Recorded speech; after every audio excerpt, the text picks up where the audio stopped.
예수님은 십자가에서 확실히 죽으셨습니다.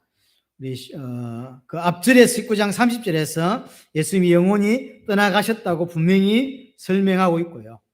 요한복음은 기록하고 있지 않지만 나머지 다른 공간복음에서는 그 시간이 제9시, 그러니까 오후 3시에 예수님이 죽으셨다라고 기록을 하고 있습니다. 그리고 요한복음은 없지만 아리마대 사람 요셉이라는 사람과 니고데모가 예수님의 시체를 세마포에 싸서 장례를 치른 것과 그 예수님이 장례를 치른 무덤이 아리마대 하는 요셉이라고 하는 사람이 새 무덤이었다라고 하는 것을 기록해 주고 있습니다. 이것 또한 예언이었죠. 한 번도 사용되지 않은 무덤에 예수님이 죽을 것이다라고 구약에 예언되었고 그대로 성취된 것을 또 보여줍니다. 그리고 이제 20장에 드디어 죽으신 지 사흘 만에 예수님이 부활하신 장면이 오늘 본문의 장면입니다. 1절에 보시면 안식구 첫날이라고 이야기를 하죠. 안식구 첫날, 유대인의 안식일은 토요일입니다. 그러니까 지금의 주일이 되겠죠. 현재의 주일, 일요일이 새벽에 막달라 마리아가 달려와서 예수님이 살아나셨음을 이제 보게 되는 것이죠. 이 날을 기념으로 해서 우리는 교회는 새 안식일로 삼아서 예배를 드리게 되어졌습니다. 그것이 지금까지 전통적으로 사도행전을 보면 예수를 믿은 제자들은 처음에는 다 유대교 소속이기 때문에 안식일날 토요일날 유대교에 가서 예배를 하고 새 안식일, 주일이죠. 주일날 따로 예배를 했다는 표현들이 있어요. 처음에는 그렇게 같이 했던 거죠. 하지만 시간이 지나면서 같이 할 수 없는 상황이 벌어지게 되죠. 여러 가지로. 왜냐하면 일반 유대인들은 예수님을 그리스도로 인정하지 않아요. 하지만 예수님의 제자들, 예수를 믿는 사람들은 그를 그리스도로 믿습니다.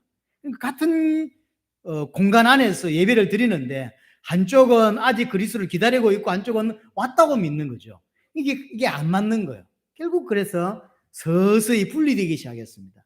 여전히 유대교는 그대로 남아있고, 그래서 이제 이걸 분리돼 놓은 이 팀을 예수님을 그리스도로 믿는 이 사람들을 기독교인이다, 이렇게 표현을 하게 되어지죠. 여하튼 예수님이 죽으신 지 사흘 만에 부활하시게 되어졌죠. 구약의 전체 핵심은 뭐냐면 그리스도죠.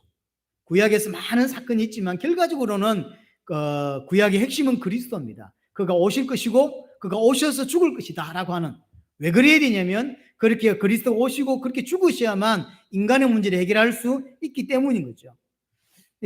구약의 모든 부분이 그리스도를 향하고 있고 그리스도가 오셔서 그것을 성취하셨기 때문에 구약의 모든 부분은 그리스도에게 흡수되고 그리스도에게 성취가 되게 되는 것이죠. 오늘 예수님의 부활 또한 구약에 예언했던 모든 부분이 예수에게 그대로 성취되고, 그래서 예수가 바로 그리스도가 맞고 하나님이 맞다는 사실을 증거해 주게 되어 있습니다. 막달라 마리아가 보니까 무덤이 비어 있죠. 무덤이 비어 있다는 이야기는 예수님이 부활했다는 것을 이야기를 하죠. 그래서 신구약 성경에 신약 성경에 예수님이 부활을 목격한 여러 가지들을 이야기하죠. 오늘 예를 들어서 막달라 마리아, 시간 있으면 한번 이 사람에 대해서도 좀 찾아볼 필요가 있습니다. 막달라 마리아는 원래 누가복음에 보면 7 귀신 들렸던 여자라고 등장합니다. 그래서 예수님을 만나고 그 귀신이 떠나갔고 이제 치유를 받게 되었죠. 그러고 나서 예수님의 제자가 되었고, 유명한 사건으로는 예수님이 어떤 집에 왔을 때 자기의 그 향유를 다 부어서 예수님의 장례를 준비했던 사람이 막달라 마리아입니다. 신약에서 마리아가 하도 많이 나오기 때문에 헷갈려요. 이 마리아가 저 마리아인지, 다 이게 막달라 마리아라면 막달라라고 하는 지역에 있는 마리아라는 이야기예요. 막달란 지역에 있는 마리아가 이 마리아입니다. 예수님이 십자가 죽으실 때 끝까지 있었던 자고, 십자가 죽고 나서 부활을 제일 먼저 봤던 사람 중에 한 사람이 또 이 막달라 마리아인 거죠. 끝까지 예수의 제자로 있었던 사람입니다. 그리고 이제 오늘 본문에 보면 막달라 마리아가 와 보니까 무덤이 비었죠. 그러니까 2절에 보니까 시몬 베드로에게 또 이게 사랑하는 제자가 또 있죠. 다른 제자 있죠. 요한입니다. 그러니까 베드로와 요한에게 가서 예수님이 없다, 무덤이 비었다라는 것을 알려주게 됐죠. 이런 게 전부 다 예수님이 부활하셨음을 보여주는 반증들이죠. 무덤이 비었다고 하니까. 무덤은 엄청난 돌로 막혀 있고 거기에 로마 군병이 앞에서 지키고 있습니다. 이런 상황이죠. 근데 그 무덤이 엄청난 크게 그 무덤이 열렸고 로마 군병이 지키고 있는 중에 누군가 그걸 훔쳐갈 수 있겠냐고요. 예수님이 무덤이 비어있다는 이야기는 예수님이 다시 살아나셨다라는 사실을 보여주는 것이고, 사실은 예수님이 부활하셨음을 가장 먼저 본 사람은 막달라 마리아가 아니죠. 로마 군병인 거죠. 로마 군병이 예수님이 살아났음을 제일 먼저 보여준 자가 되는 것이고, 이후에 보면 고린도전서 15장에 보면 12사도에게 다 보이셨고 동시에 500명 제자들에게 보이셨고 야고보와 바울에게도 보이셨다라고 표현을 하고 있고, 사도행 1장 3절에는 40여일 동안 10차례 넘게 제자들에게 나타나셨다라고 표현을 합니다. 그러니까 예수님이 다시 살아나셨다, 부활하셨다는 것을 이게 막달라 마리아나 이런 제자 몇 사람에게는 보인 게 아닙니다. 그렇다면 이제 이게 지어낸 말일 수 있는 거예요. 하지만 지키고 있던 로마 군병이 받고 막달라 마리아가 받고 시몬 베드로와 요한이 받고 500명의 제자가 일시에 같이 받고, 어떻게 일시에 같이 볼 수 있겠습니까? 그러면 40여일 동안 열 몇 분 나타나시면서 많은 사람들이 예수님의 부활을 목도했고 봤던, 체험했던 장면들을 기록해 주고 있습니다.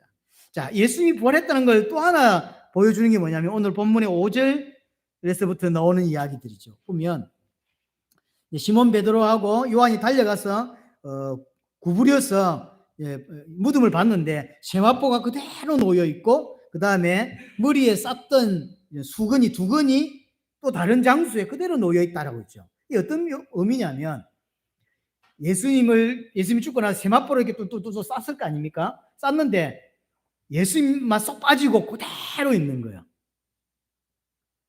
살아서 그냥 걸어 나갔다면 이게 세마포를 풀고 이렇게 내놓고 갔겠죠. 그게 아니라 쌌던 모양 그대로 있는 거예요. 이게 마치 공기가 빠져나가듯이 쏙 빠져나가고 그 모양 그대로 있고 두근도 예수님 원래 둘렀던 그 모습 그대로 따고 있는 거예요. 예수님이 부활하셨다는 걸 보여주는 거죠. 그 누가 그걸 예수님을 그 형태 그대로 유지하면서 긁어내서 예수님 빼낼 수 있겠습니까? 예수님은 그대로 부활하신 것이죠. 그래서 초대교회는 예수님이 부활하지 않았다는 것을 주장하기 위해서 많은 부활의 조작들이 많이 있습니다. 대표적인 게 도난설, 한상설, 기절설이죠. 근데 이것 또한 결국 예수님이 부활하셨음을 우리에게 간접적으로 설명해 주는 반증이 됩니다. 그러니까 도난설이란 말은 예수님이 무덤에 없다라는 걸, 살아있다라는 것을 보여주는 것이고, 한상설, 봤다는 거죠. 살아있다는 이야기죠. 기절설, 덜 죽였구나 이 말이거든요. 살아있다는 이야기죠. 예수님이 살아있다는 이야기를 이렇게 주장하게 된 것이죠. 여하튼 예수님은 죽음에서 부활하신 것입니다. 자, 중요한 건 예수님이 부활했다고 하는 건 우리에게 어떤 의미를 가져다 주는 거냐면 새로운 틀, 새로운 세상, 새로운 창조가 일어났다는 거죠. 우리를 지배하고 있는 것은 뭐냐면 태어난 자는 전부 죽습니다. 그래서 죽음의 지배를 받아요. 하지만 예수님은 그 죽음에서 부활했다고 하는 것은 새로운 창조가 시작됐다는 거죠. 새로운 틀이 시작됐고 새로운 어떤 모습이 우리에게 주어졌다고 하는 것입니다. 이렇게 생각하시면 됩니다. 하나님이 처음에 아담을 창조하셨고 만드셨습니다. 이때 아담의 모습은 죄를 지을 수도 있고 죄를 안 지을 수도 있는 모습입니다. 하지만 아담은 죄를 지었고 그래서 타락하게 되어졌습니다. 하나님께서 그리스도를 통해서 새 창조를 계획하신 거예요. 그리스도를 통한 새로운 창조, 아담과 다른 새로운 창조를 계획하신 거예요. 그건 어떤 거냐면 다시는 죄를 지어서 하나님과 단절되지 않는 상태로 만들고자 하는 것이죠. 그래서 우리가 예수님을 진짜로 믿고 구원을 받았을 때 성령이 임하게 된 그 상태는 다시는 성령을 거부하고 하나님 죄를 지어서 하는 게 단절될 수 없는 상태인 거예요. 지금 우리가 상태가 사실은 많이 불완전하지만 아담보다 한 가지 더 온전한 거 뭐냐면 아담이 죄를 지음으로 하나님과 완벽하게 단절이 됐죠. 우리는 그럴 수가 없다는 거죠. 이제 우리가 하늘나라에 갔을 때는 온전한 새 창조로 들어갔을 때는 아담의 상태가 아닌 거죠. 영적인 온전한 아담이 되는 거예요. 영원히 범죄할 수 없는 그런 상태가 되는 것이고, 아담에게는 에덴을 주었지만 온전히 우리에게는 새로운 에덴, 온전한 에덴, 완전한 에덴, 새하늘과 새 땅을 준비해 주신 것이죠. 그래서 하나님이 아담을 만드실 때 그걸 창조라고 한다면 하나님께서 그리스도를 통해서 새로운 창조를 계획하셨고, 새로운 창조를 통해 주어지는 것은 뭐냐면 온전하고 완전한 것들로 주어집니다. 하지만 지금 우리는 완전하지 않습니다. 하지만 새 에덴, 새 하늘과 새 땅에 들어갈 때는 여기 에덴과 다른 에덴이 되는 거죠. 그걸 새 창조라고 이야기를 하는 거죠. 그래서 지금 불완전한 상태에도 보여줄 수 있는 게 그거예요. 아담보다 더 나은 거 하나를 딱 하나만 이야기하자면, 우리는 구원받은 자는 성령이 임재해 있고 내주에 계셔서 아담의 상태로 돌아갈 수는 없어요. 죄를 지어서 하나님과 완벽하게 단절되는 상태로 갈 수는 없습니다. 죄를 지으면 하나님이 야단을 치시고 어떤 고난을 주어서 돌이키기는 할 수 있지만 성령이 떠나가고 그래서 다시금 지옥으로 가는, 그렇게 될 수는 없습니다. 그게 처음의 아담보다 훨씬 나은 온전한 상태로 가고 있음을 보여주는 거죠. 그러면 이런 완전한 새 창조, 온전한 새 창조를 위해서 뭐가 필요하냐면 그리스도의 대속이 필요한 거예요. 그리스도께서 오셔서 십자가에 죽으심으로만 진짜 인간에게 가장 중요한 사단의 문제와 죄의 문제와 하나님과 단절된 문제가 해결이 되어지고, 그로 인해 발생된 모든 문제에서 우리는 해결을 받게 되는 것입니다. 문제는 계속 오겠지만 그 문제가 마치 이스라엘 백성들이 강렬한 길을 걸어가면서 홍해 앞에 섰지만 홍해 앞에 빠져 죽지 않고, 마라에 왔지만 마라 때문에 마라에서 물이 없어 말라 죽지 않고, 그와 똑같은 거죠. 분명히 우리에게는 문제가 있을 수 있으나 그것 때문에 죽지 않는다는 것을 보여주었듯이 예수 안에 들어온 자는 문제는 있을 수 있지만 그것 때문에 죽는 일은 없습니다. 실패하는 일은 없습니다. 그게 하나님의 백성의 모습인 거예요. 그럼 부활했다는 이야기는 뭐냐면 그 예수님이 신 십자가가 온전했다라고 하는 걸 보여주는 거거든요. 온전하지 않았으면 예수님이 부활할 수 없는 것이거든요. 쉽게 말하면 예수님이 그리스도의 일을 십자가에서 하셨는데 그 그리스도의 일을 십자가에서 하신 그것이 온전히 이루어졌다고 하는 증거가 곧 부활인 것이죠. 부활하지 않으면 고린도전서에 뭐라고 표현하고 있냐면 너희 죄가 여전히 있을 것이다 라고 표현하거든요. 아니, 십자가의 죽음으로 내 죄가 해결되는 건데 왜 부활하지 않았다면 죄가 여전히 있다라고 표현하냐면, 부활은 곧 그 십자가가 온전하냐 안 온전하냐를 보여주는 척도이기 때문인 거예요. 그래서 예수님이 부활했다는 이야기는 하나님이 그를 부활시켰다는 이야기고, 부활시켰다는 이야기는 그가 행하신 십자가에서 행하신 그 일이 완벽했다, 온전했다라고 보여주는 게 부활인 거예요. 자, 중요하게 하나 보고 가야 될 게 뭐냐면 마태복음 27장입니다. 자, 이건 좀 찾아보겠습니다. 마태복음 27장에 예수님이 십자가 지고 죽으셨을 때 어떤 일이 벌어졌냐면 51절부터 보겠습니다. 마태복음 27장 51절, 요한복음에는 기록되어 있지 않은데요. 자, 예수님이 50절 보시면 예수께서 다시 크게 소리 지르고 영원히 떠나시니라. 예수님 죽으셨죠? 죽으니까 51절에 이에 성소 휘장이 위로부터 아래로 찢어져 둘이 되고 땅이 진동하여 바위가 터지고 무덤이 열리며 자던 성도의 몸이 많이 일어나되, 53절 예수의 부활 후에 그들이 무덤에 나와서 거룩한 성에 들어가 많은 사람에게 보였다라고 이야기를 합니다. 자, 예수님이 십자가에서 죽으실 때 일어난 일이 뭐냐면 첫 번째, 성소의 휘장이 찢어졌어요. 자, 성소와 지성소를 가로는 휘장이 있습니다. 이 휘장 안으로, 지성소 안으로는 1년에 단 한 번 대제사장이 한 번 들어갈 수 있습니다. 자기의 죄를 해결할 수 있는 피와 백성을 대표하는 피 하나를 들고 들어가는 것입니다. 그렇죠? 근데 그게 휘장이 찢어졌다는 이야기는 무슨 말이죠? 이제 누구든지 언제든지 그 하나님 만나러 들어갈 수 있다라고 하는 거죠. 구원의 새로운 길이 완벽하게 열렸다고 하는 것이죠. 지금까지는 대제사장이라든지 유대교라든지 바리새인이라든지 이런 사람들의 지도 아래서만 하나님을 만날 수 있었습니다. 1년에 단 한 번. 하지만 이제 예수를 통하여, 십자가를 통하여 그 휘장이 찢어졌고 이제 누구든지 하나님께로 나아갈 수 있게 된 거죠. 쉽게 말하면 새로운 살 길이 열렸다고 히브리서 말하잖아요. 새로운 길이 열린 거예요. 이 뭐에 대한 반대 이야기냐면 지금까지 유대교 같은 그런 종교의 반대 이야기인 거죠. 그런 종교로 되는 게 아니라 완전히 새로운 길이 열렸다. 완전히 온전한 구원의 길이 열렸다라는 것을 우리에게 설명해 주는 것입니다. 새 창조가 된 거죠.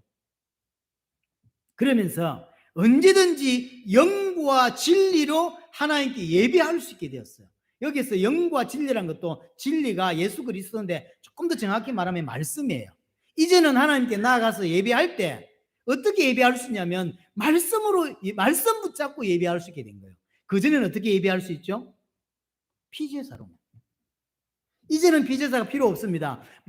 하나님이신 예수 그리스도이신 그분의 말씀만 붙잡고 가는 거예요. 그래서 말씀이 온전히 있지 않는 교회는 예배를 드려도 예배가 아닌 거예요. 예배는 100% 말씀이 온전히 선포돼야 돼요. 성경 66권이 온전히 선포되고 성경에 있는 이야기가 온전히 선포되는 그 교회, 그렇게 드려지는 예배가 진짜 예배인 거죠. 성경을 한 구절 읽어놓고 지가 하고 싶은 말 목사가 막 하고 그게 엄청 감동되고 엄청 말을 잘하니까 사람들이 그게 좋은 예배고 좋은 설교라고 생각하는 거, 그게 잘못된 거예요. 철저하게 성경의 이야기가, 하나님 말씀인 성경이 선포되고 성경에서 하고 싶은 이야기가 철저하게 선포돼야 돼요. 근데 지금은 전 세계는 그렇지 않습니다. 주제를 정해놓고 필요한 이야기를 한다고요.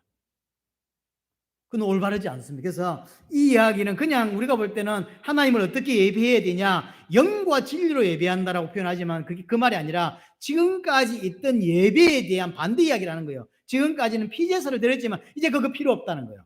왜냐하면 그 피제사의 주인공 되신 그분이 말씀으로 오셨기 때문에 이제는 말씀을 붙잡고 하나님께 나아갈 수 있다. 누구든지, 그 말이에요.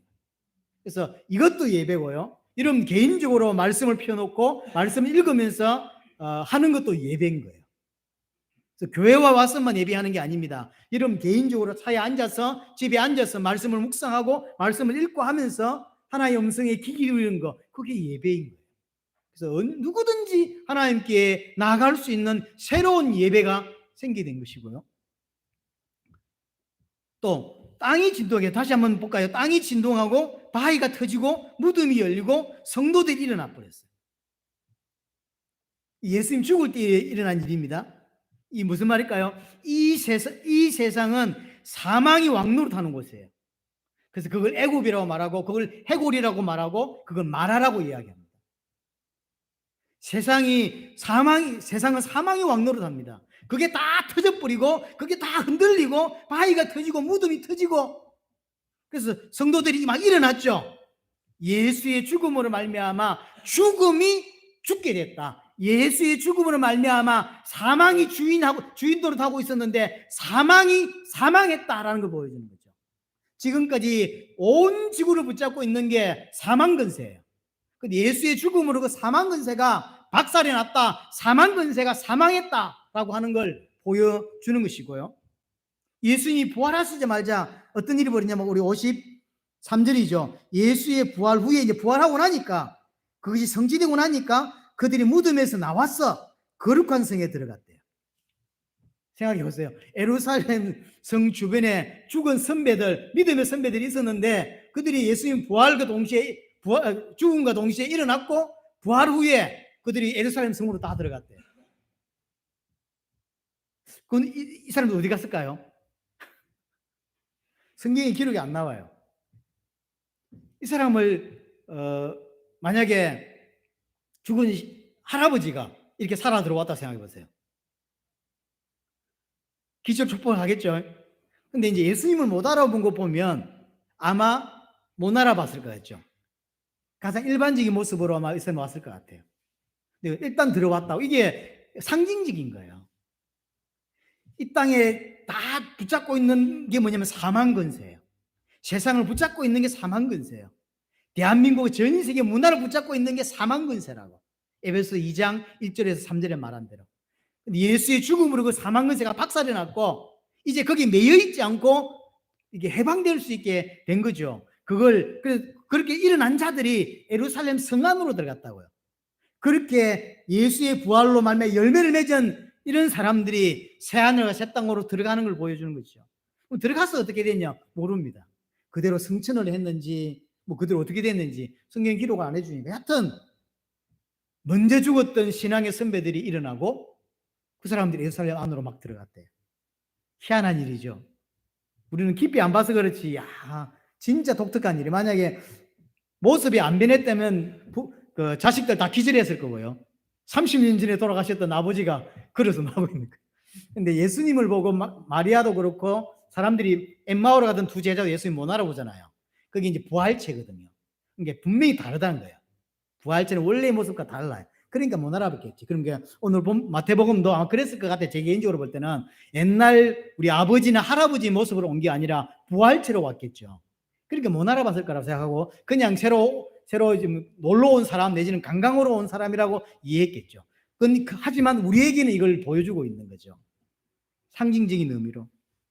이게 뭐예요? 이게 뭡니까? 새로운 세상이 열린 거죠. 죽음에 매여 있지 않고 살아났다. 새로운 세상. 그래서 우리는 새로운 피조물이 됐어요. 우리는 구약에 매여 있거나 옛 사람에 매여 있는 사람이 아니라는 거죠. 예수 그리스도의 보혈로 새 사람이 되었고 새 피조물이 되었어요.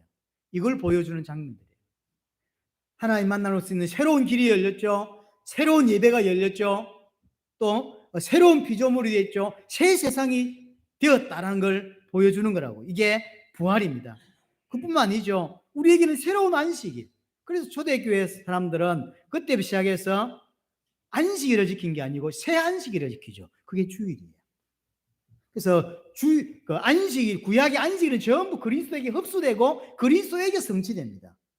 근데 지금 안식 같은 이런 단체에서는 하나님 말씀하신 안식일도 안 지킨다고 야단을 치는데 그렇지 않습니다. 그리스도에게 흡수되고 성취됐다니까요.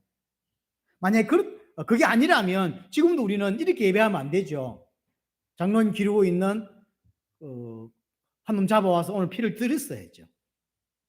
옥상에 올라가서 피를 드렸어야 했죠. 왜 안 합니까? 왜 말씀으로만 하냐고요. 그거 이루셨고 말씀이신 그분을 붙잡고 이제 예배할 수 있게 된 거예요. 그래서 우리는 피제사 안 한다고. 할 필요가 없는 거예요. 피제사는 안 하면서 안식일은 지킨다고 하거든. 그러니까 어떤 부분은 인정해주고 어떤 부분은 지가 하고 싶은 대로 하잖아요. 그 온전하지 않은. 그래서 안식일을 지키는 교단들이 있잖아요. 안식일을. 틀렸다 나쁘다를 떠나서 모든 부분에 그리스도에서 성취되었고 흡수된 걸 알아야 돼요. 그래서 안식일도 바뀐 거예요. 새 안식일입니다. 토요일이 중요한 게 아니라 그 새 안식일이라고 그런 것에서 예배를 하는 것입니다. 결국 이 모든 것들이 뭐냐면 결국 예수의 부활은 예수님이 그리스도라고 하는 증거고 예수님이 하나님이라고 하는 증거고 결국 예수님 부활한 게 맞다면 그가 십자가를 통해서 짊어지시기로 했던 내 모든 짐이 사실은 다 해결됐다고 하는 것을 보여주는 거예요. 정말로 여러분들이 예수를 믿고 예수의 십자가와 부활을 믿는다면 여러분의 짐이 다 해결됐다고 믿는 거거든요. 예수를 믿는데 내 짐은 해결 안 됐다고 믿는 말이 안 맞는 거예요. 두 개 다 안 믿든지 두 개 다 믿든지 그래야 돼요. 예수를 믿는데 내 짐은 해결이 안 됐고 내 문제 다 안 끝났다고 믿는 말이 안 되는 거죠. 예수를 안 믿는 사람은 그 말이 맞는 거예요. 예수를 믿는다고 하면서 그렇게 안 믿는 것은 올바르지 않는 거죠. 자, 이 예수님이 부활하신 이날 11절에 막달라 마리아는 11절 보세요. 마리아는 무덤 밖에 서서 울고 있다라고 했죠. 사실은 이는 울어야 될 날이 아니고 지구상 가장 기쁜 날이잖아요. 춤추며 노래하고 뛰고 즐거워해야 될 날이에요. 그렇지 않나요? 예수님이 부활하셨으니까. 근데 이제 마리아가 울고 있거든. 이 말은 마리아는 예수님의 부활을 믿지 못하고 있다는 거죠. 예수님이 부활은 갑자기 일어난 사건이 아닙니다. 구약에 계속 예언을 했고 또 성경에 말한 대로 성경의 약속대로 죽으셨고 약속대로 부활하셨던 거예요. 어느 날 갑자기 딱 이런 일이 벌어진 게 아니라니까요. 그래서 고린도서 15장에 성경대로 죽으시고 성경대로 살아나셨다라고 표현을 하잖아요.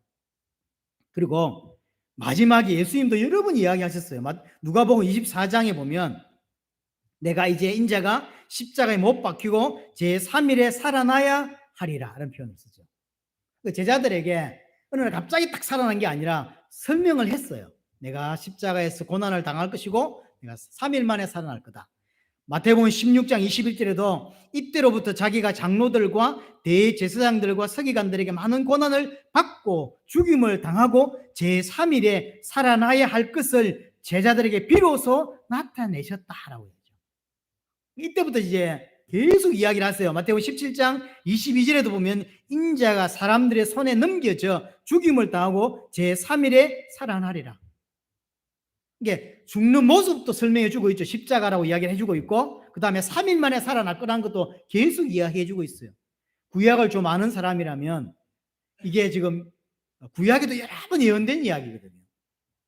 마태복음 20장에도 예수님은 당신의 죽음과 부활을 계속 말해주고 있어요. 내가 죽을 것이고 고난당할 것이고 그 다음에 3일 만에 다시 살아나리라. 이야기를 예수님이 한두 번 한 게 아니에요. 계속 했어요. 하지만 막달라 마리아는 예수의 부활을 믿지 않습니다. 믿지 못했어요. 그리고 12 제자들도 믿지 못합니다. 자, 오늘 본문에서 부활하신 주님을 결국 막달라 마리아가 만나죠. 예수님을 알게 됐어요. 아, 부활하신 주님이구나 알게 됐죠. 그래서 달려가서 제자들이 있는 곳에 가서 내가 예수님을 봤다, 예수님 부활하셨다라고 하니까 아무도 안 믿습니다. 아무도 안 믿어요. 누가복음 24장 한번 볼까요? 누가복음 24장 보면 누가복음 24장 11절입니다.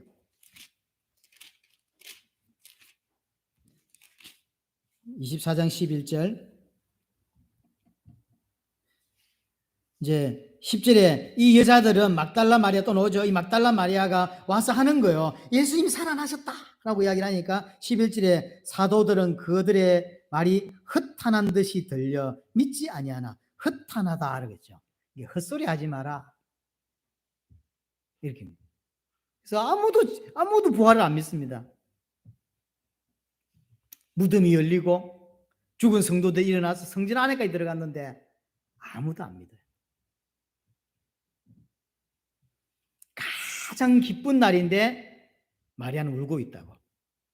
이게 우리에게 주는 의미가 있습니다. 만약 그러면 예수님이 그대로 무덤에 누워 있어야 좋은 겁니까? 그럼 안 울었을까요? 마리아가 새벽 일찍 갔더니 예수님 무덤이 그대로 닫혀 있고 예수님 그대로 죽어 있어. 그럼 마리아는 안 울었겠죠. 그럼 맞는 겁니까 그게?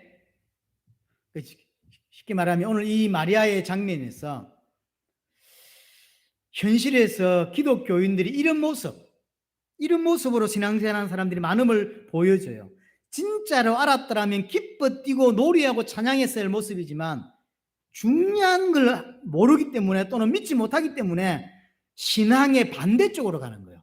하나님 원하시는 모습의 반대쪽. 오늘 진짜 모습은 기뻐 뛰고 진짜였구나, 예수가 그리스도 맞구나, 살아나셨구나 라고 하면서 기뻐 뛰고 난리를 쳐야 되는데 운다고요.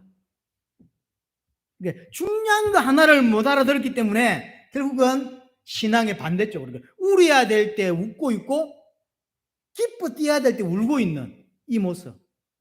이런 성도들이 전 세계에 너무 많습니다. 자기가 원하는 게 아니에요. 제가 막달라 마리아를 한번 집에 가서 연구해 보세요. 막달라 마리아는 정말로 예수님을 사랑했어요.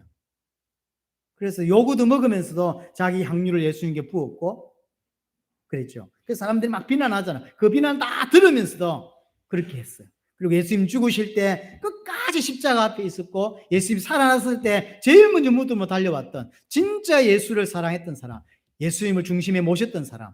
하지만 작은 하나를 못 알아들었는데 신앙이 반대쪽으로 간다니까. 울어야 될 때 웃고 있고 그렇잖아요. 웃어야 될 때 울고 있구만. 이런. 주를 위해 하는 겁니다라고 하지만 하나님이 기뻐하지 않는 쪽으로 하고 일하고 있고, 자기는 하나님께 감사하다고 말하지만 감사할 게 아니라 회개해야 될 걸 감사하다고 있고, 그러니까 뒤죽박죽 됐고 방향이 완전히 틀어져 있는 거예요. 왜 기독교인의 신앙이 뒤집어져 있고 틀어져 있고 하나님과 반대로 가 있고, 울어야 될 곳에 웃고 있고, 정말로 회개해야 될 곳에 회개하지 않고 하나님께 영광 돌린다며 헛소리하고 있는 신앙생활에 넣으냔 말이에요. 그것은 가장 중요한 거 하나를 놓쳤기 때문에. 그래서 가장 진짜 신앙이 중요한 건 작은 하나는 신앙생활 수많은 것 중에 하나를 놓친 게 아니에요. 모두를 놓친 거예요. 그게 뭘까요? 그게 복음이라고. 그래서 복음의 핵심은 십자가와 부활이잖아요. 이 부활을 이해 못했다는 이야기는 결국은 신앙생활의 수많은 가지 중에서 하나를 이해 못한 게 아닙니다. 전체를 이해 못했어요. 그래서 이 땅에 많은 수많은 기독교인들이 예수가 그리스도라는 중요한 복음이 이해되지 않으면 아무리 자기 나름대로 마리아처럼 열심히 부지런히 일관되게 하나님을 높이고 살아도 하나님과 반대편에 간다고. 근데 반대편에 가는 줄 모른다니까요. 왜냐하면 뭐가 틀린지 옳은지를 구별을 못하니까. 진짜로 신앙을 아는 자였다면 오늘 무덤에 갔을 때 빈 무덤을 보고 살아나셨구나 하고 기뻐 뛰었어야 돼요. 성취되었구나 이렇게 되죠. 그래서 내가 지금까지 못 믿고 있었으면 회개하면서 이렇게 해야 될 건데 울고 있다고. 울고 울어야 될 자리가 아니에요. 기뻐 뛰어야 될 자리인데, 이게 복음을 이해 못한 성도의 모습이에요. 항상 반대로 갑니다. 모여야 될 때 안 모이고 딴짓하고. 왜 안 모였을까요? 지 생각엔 그게 더 중요하니까. 흩어져서 복음 운동해야 될 때는 또 모이고, 이런 식의 항상 반대로 가 있어요. 그게 성격이 나빠서가 아니고 중심이 나빠서가 아니에요. 중심보다 믿음을 형성하는 가장 중요한 복음을 놓쳤기 때문에. 결국 어디에서 문제가 생겼을까요? 분명히 제자들은 예수님을 그리스도라고 믿었습니다. 마태복음 16장 16절 주는 그리스도시요 살아계신 하나님의 아들이십니다라고 믿었죠. 그리고 고백했습니다. 하지만 유대인들이 생각하는 그리스도는 하나님이 보내주려고 하는 그리스도와 달랐어요. 그리스도는 다 같이 붙잡았지만 하나님이 보내시려는 그리스도와 자기들이 기다리는 그리스도가 다르다니까. 그럼 자기들이 기다리는 그리스도는 메시아는 누굽니까? 육신적인 그리스도를 기다렸어요. 로마에 속국되어 있기 때문에 다윗 왕국을 회복시켜 줄 강력한 힘을 가진 왕, 다윗 같은 왕을 기다렸죠. 그리고 지금은 어려우니까 경제적인 문제를 해결할 수 있는 그리스도. 그래서 특별히 오병 이후에 엄청난 사람들이 예수님께로 몰려왔죠. 그 이유는 이분 따라가면 먹고 사는 문제 해결된다. 예수 믿고 하나님 믿고 교회 다니면 먹고 사는 문제 해결되지 않겠냐? 라고 생각한다고. 그렇지 않습니다. 그게 하나님을 우상으로 섬기는 거란 말이에요. 이 시대가 그때나 별반 다르지 않아요. 예수를 분명히 믿는데 하나님이 보내신 예수를 믿지 못하고 자기가 만든 예수를 믿는다.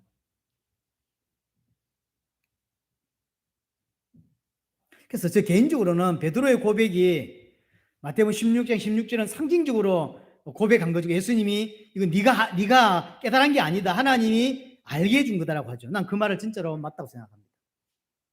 그러니까 개인적으로 베드로가 정신이 없어서 그 정신 없는 상태에서 하나님이 완벽하게 붙잡아서 고백했다고 저는 생각해요. 베드로가 고백을 하고 이후의 행동 등을 보면 예수가 그리스도라고 진짜로 믿었냐? 저는 그렇게 보이질 않아요. 그렇게 행동을 못해요. 왜냐하면 예수님이 그 고백을 듣고 나서 중요한 축복을 하시죠. 그리고 나서 예수님이 그 다음 이야기를 합니다. 나는 십자가에 죽고 부활할 거다라고 했더니 마태복음 16장 21절에 뭐라고 베드로가 하죠? 항변하여 그랬어요. 항변이 뭐냐면 꾸짖다는 뜻입니다. 예수님께 주는 그리스도시요 살아계신 하나님의 아들이라고 고백해놓고 이제 예수님이 죽는다고 하니까 죽으면 안 되죠. 이 메시아는. 그러니까 항변했어. 이게 꾸짖었다는 거예요. 감히 예수님을 꾸짖었어요. 헛소리 하지 마. 죽으면 안 되지. 이런 거거든요. 그리고 오늘 빈 무덤을 막달라 마리아 보고 이야기해 줬을 때 달려가고 했잖아요. 그러면서 부활을 믿지 않아요. 왜냐하면 자기가 생각한 그리스도는 그런 분이 아니에요. 그리고 누가복음 24장에도 부활하신 주님을 만났다고 이야기하니까 사람들이 헛소리 하지 말라고 이야기하잖아요. 이 자리에 베드로가 있었는지 없었는지 모르지만 사도들이라고 했으니까 베드로 있을 가능성이 크죠. 저는 결정적으로 사도행 1장 6절에 보면, 자, 1장 6절은 이제 벌써 예수님이 부활하신 주님을 이제 40일 동안 베드로가 만났죠. 그리고 이제 성천하는 직전입니다. 성천한 직전에 예수님께 묻죠. 그럼 이때가 이스라엘 나라 회복됩니까? 아직도 베드로는, 물론 이 베드로가 했다는 보장이 없어요. 사도들의 생각인 거이다. 그리고 다음에 보게 될 건데, 요한복음 21장에 보면 예수님이 부활하신 걸 베드로가 체험했잖아요. 그리고 뭐라고 하죠? 나는 고기 잡으러 간다. 예수님이 부활하신 걸 딱 보고도 고기 잡으러 가버렸어요. 부활한 걸 알았다면, 그리고 만났다면 고기 잡으러 가면 안 되죠. 지금까지 하셨던 모든 말씀이 진리인 것이고 그가 행하셨던 모든 것들이 재해석이 되었겠죠. 이분이 우리가 그렇게 기다렸던, 수천 년 기다렸던 메시아가 맞구나. 그럼 인생이 달라졌을 거예요. 그런데 베드로는 나는 고기 잡으러 간다. 같이 갈 사람? 그래서 보집에 간다고. 정말로 예수님을 그리스도로 이해했을까 베드로가? 이해 못했어요. 제가 볼 때는 아무리 생각해도 베드로는 예수님을 그리스도라고 고백해놓고 믿지 못했던 사람, 이해하지 못했던. 왜냐하면 하나님이 보내주실 그리스도와 유대인이 기다린 그리스도가 완전 달라요. 베드로 또한 유대인이죠. 베드로 또한 다르게 믿고 있었던 거죠.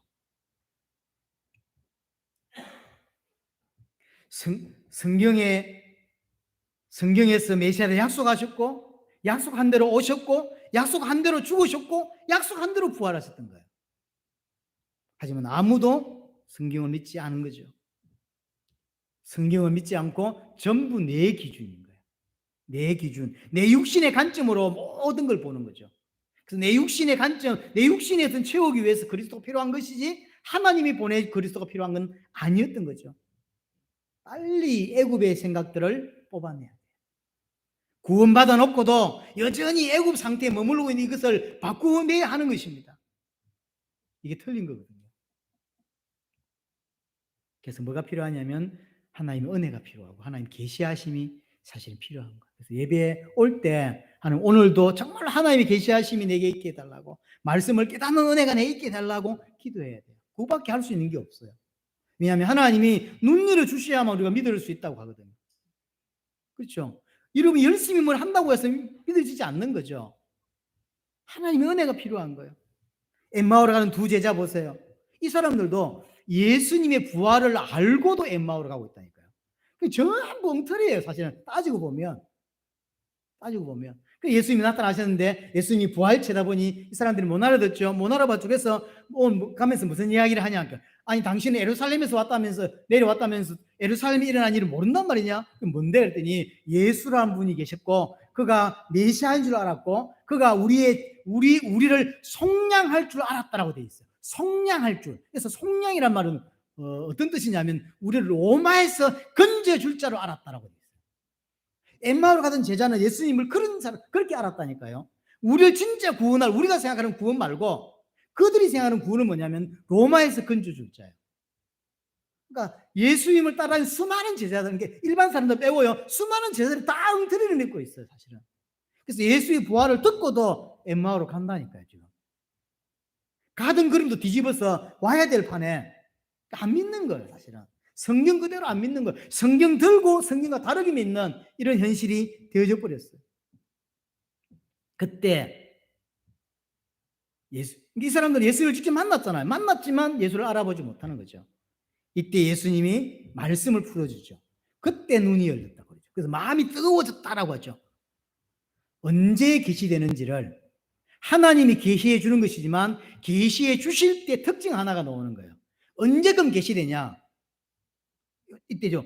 하나님이 예수님이 성경을 가지고 풀어 주실 때에 눈이 열리고 마음이 뜨거워졌죠. 딱 이때입니다.